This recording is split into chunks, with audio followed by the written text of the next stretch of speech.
Hello guys, এরকম চিল বেশি। আমাকে দেখে কি মনে হচ্ছে ঠান্ডা অনেক বেশি? না ভাই, একটু ঠান্ডা লাগছে প্লাস গোসল করছি। এটা বাদ দেন। বিষয়টা হচ্ছে ভাই, আমার কাজ হচ্ছে কি, আমার কাজ হচ্ছে আপনাদেরকে ইনফরমেশন দেওয়া তুর্কি সাইপ্রাস সম্পর্কে।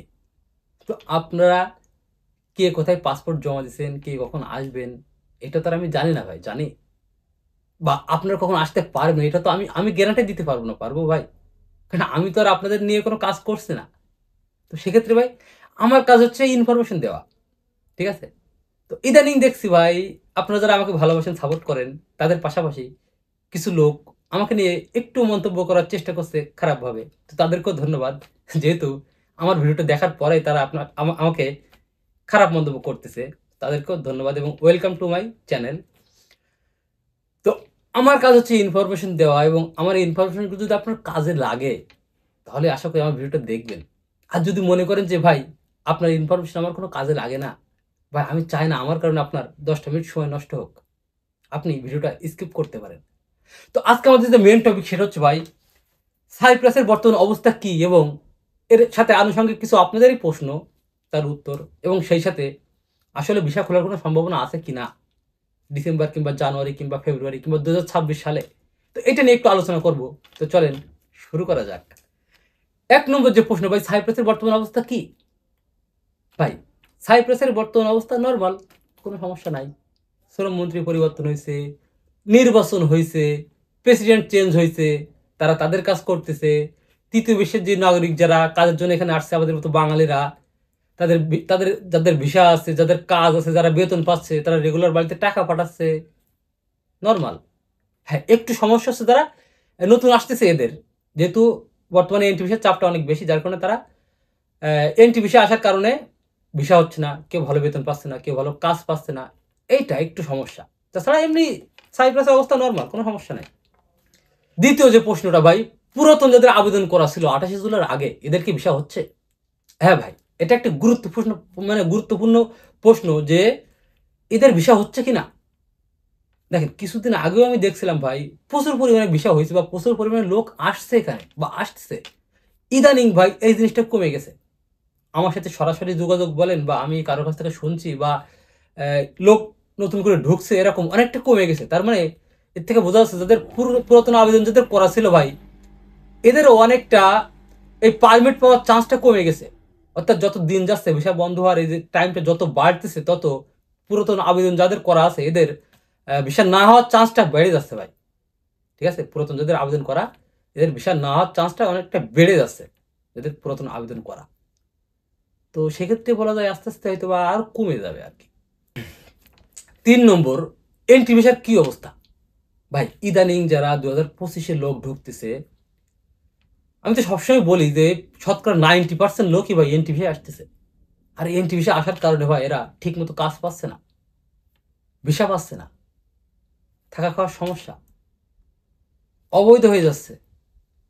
মানে এক কথায় 2025 সালে যে লোকগুলো আসতেছে 95% হচ্ছে আপনার এন্ট্রি ভিসা আসতেছে।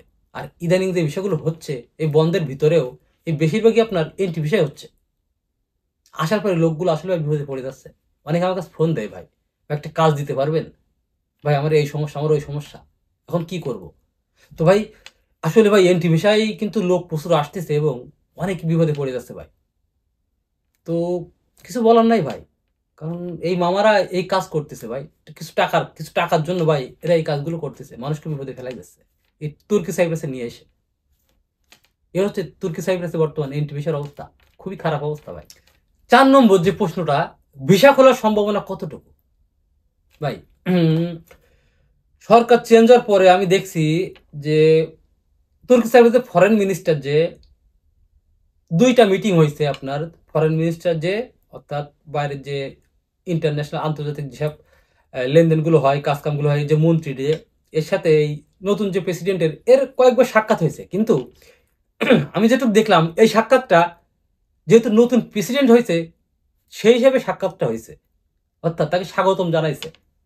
তো আমাদের যাদের ভিসা বন্ধ, বাংলাদেশ, তুর্কমেনিস্তান, নাইজেরিয়া, তো এদের ভিসা খোলার ব্যাপারে তেমন কোনো কথা হয়নি। কিন্তু নতুন প্রেসিডেন্টের সাথে তার 2বার সাক্ষাৎ হয়েছে অলরেডি, আমি দেখছি একটা নিউজে দেখছি, বা আমি সবসময় তো ওয়েবসাইটগুলো ফলো করি, তো জাস্ট একটা স্বাগতম জানানো হয়েছে বা ওয়েলকাম জানানো হয়েছে, এর বাইরে তেমন কোনো কথা হয়নি ভিসা খোলার ব্যাপারে।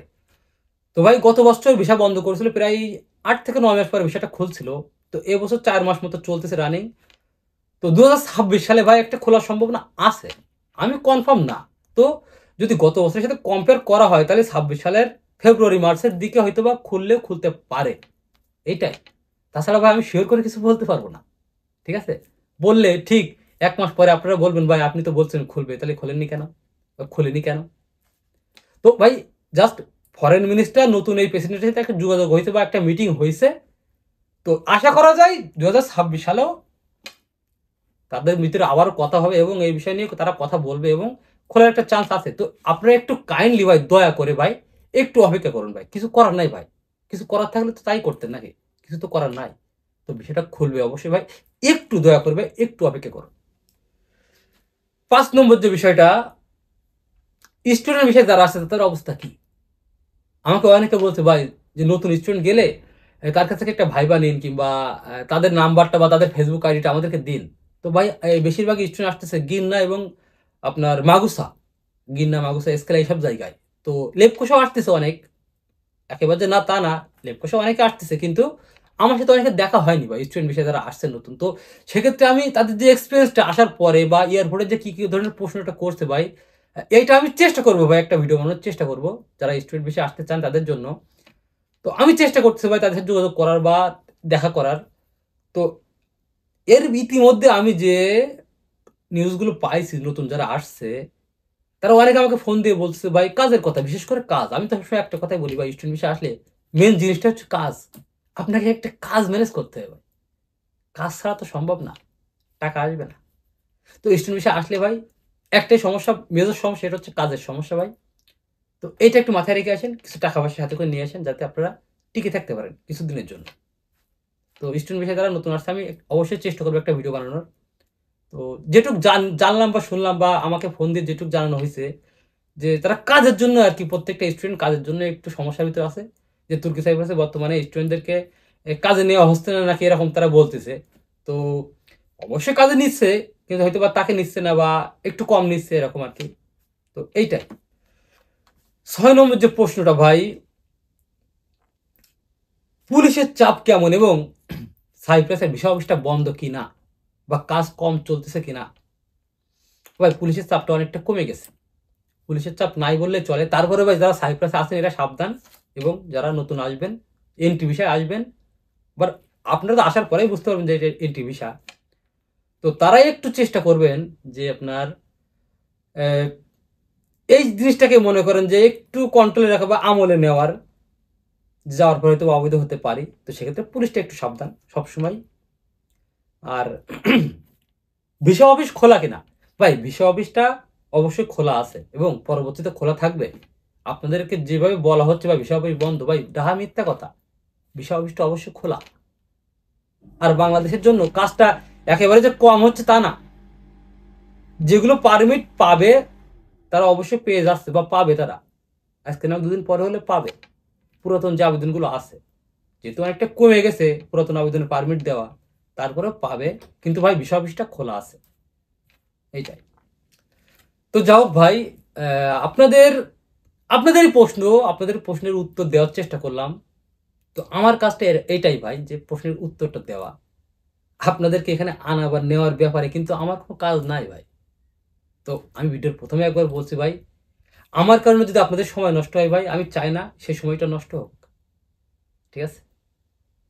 তো যদি আমার ইনফরমেশনে কোনো উপকৃত হন তো আলহামদুলিল্লাহ, আর উপকৃত না হলে তো কিছু করার নাই। তো চেষ্টা করলাম আপনাদেরকে একটা সঠিক নিউজ দেওয়ার। তো সবকিছু মিলায়ে আল্লাহ হাফেজ, বাই বাই।